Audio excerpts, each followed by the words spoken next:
Sot, platformat online luajnë rol qendror në jetën tonë të përditshme. Nëpërmjet tyre, lidhemi me të tjerët, informohemi, mësojmë dhe ndajmë idetë. Por si mund të sigurohemi që këto platforma janë të sigurta, transparente dhe të përgjegjshme? Ligji për shërbimet digjitale është rregullativ revolucionare e Bashkimit Evropian që ka për qëllim të ofrojë hapësirë digjitale të sigurt, transparente dhe të përgjegjshme. Bëhet fjalë për një sër rregullash që i mbrojnë përdoruesit, e inkurajojnë përparimin demokratik dhe e forcojnë besimin në shërbimet digjitale. Me këtë ligj, Bashkimi Evropian vendos standard global për internet të drejtë dhe të sigurt për të gjithë. Në Ballkanin Perëndimor, harmonizimi me ligjin për shërbimet digjitale është vendimtar për krijimin e hapësirës online më të sigurt.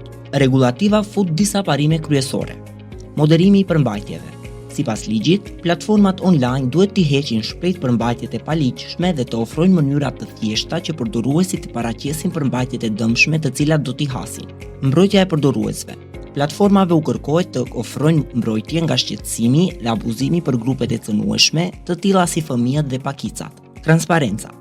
Platformat online duhet të zbulojnë se si funksionojnë algoritmet dhe sistemet e tyre të moderimit. Përgjegjësia. Platformat e mëdha duhet t'i vlerësojnë dhe t'i zvogëlojnë rreziqet për përdoruesit në mbikëqyrjen e koordinatorëve të pavarur të shërbimeve digjitale.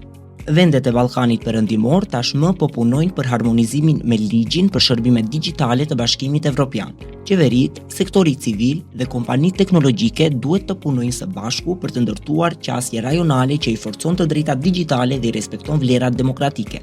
Kjo rregullativ jo vetëm që e bën internetin më të sigurt, por e mbron lirinë e shprehjes, i mban platformat përgjegjëse dhe e ndërton besimin në teknologjinë. Le të krijojmë një të ardhme digjitale ku siguria dhe transparenca janë vlera themelore.